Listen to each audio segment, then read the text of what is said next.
Okay, rolling. about 2 months ago. Yeah. Rolling. Would you like to have been, say, if you had to be a character that you've been in a movie, could you have been Bud White and lived with that guy, or is he seems to be fairly normal. He's got a chip on his shoulder. Well, I think totally there's a, opposite thing straight away. I couldn't possibly be a policeman, carrying a badge and holding authority over other people. It's not my sort of thing, there's a few things about Bud that I admire, but he's not, definitely not me. So you really had to create this guy, huh? Well, it makes things a lot easier for you in my job when you've got a great script, and not only when you have a great script, you have a strong director who has a definite cinematic vision with what he wants to do, and then you add that to the source material of James Ellroy's book. The characters in which the characters are extremely well drawn. So, it just comes down to what's on the page.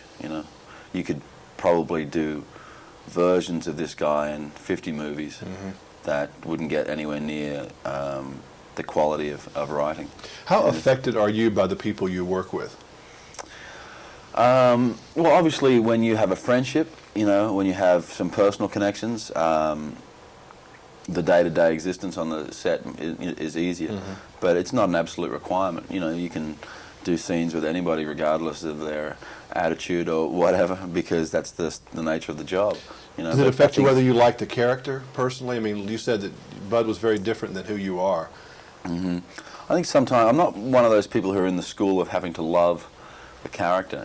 I love the job of performance. Of working in feature films. So whatever the character is that I'm playing, you have to revel in who that person is. So you can be playing, an anally retentive, well-practiced virgin, and you just get involved in that, or this kind of 953 meat and potatoes cop like Bud is. I think sometimes it's actually even more helpful to have an objective opinion, in terms of what the character's about.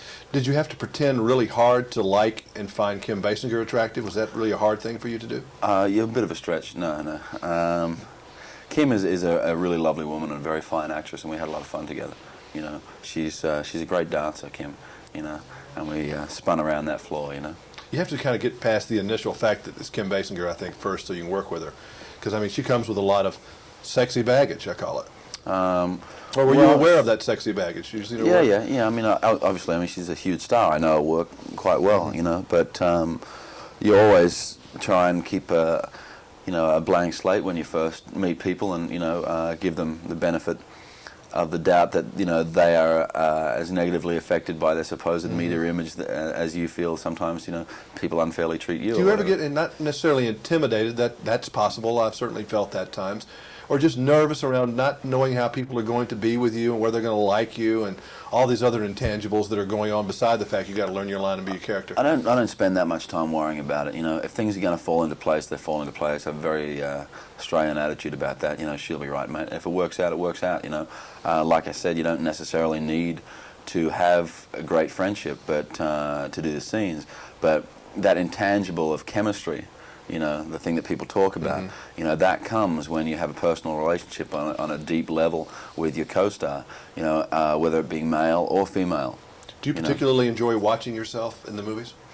I particularly enjoy not watching myself. I would. I'm really harshly critical of what I do, sometimes overly so, according to other people.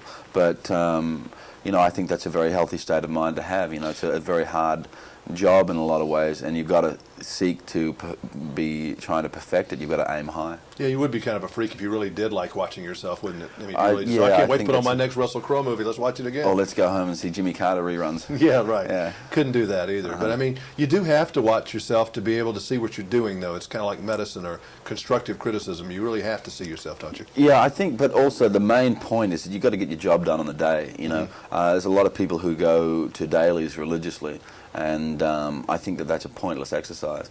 You've got to have done your job on the day. There's nothing you can do when you're seeing what you've done a couple of days previous to change what is there. And I think a certain type of actor goes to dailies all the time religiously for the wrong reasons, because they're, looking to see if the diet regimen is kicking in, or if, the light is glinting off their eyelashes or whatever. And it's got nothing to do with playing the character. It's got nothing to do with what the audience perceives. You just got to stay true to the character, fulfill what is, required on the page, breathe life into it.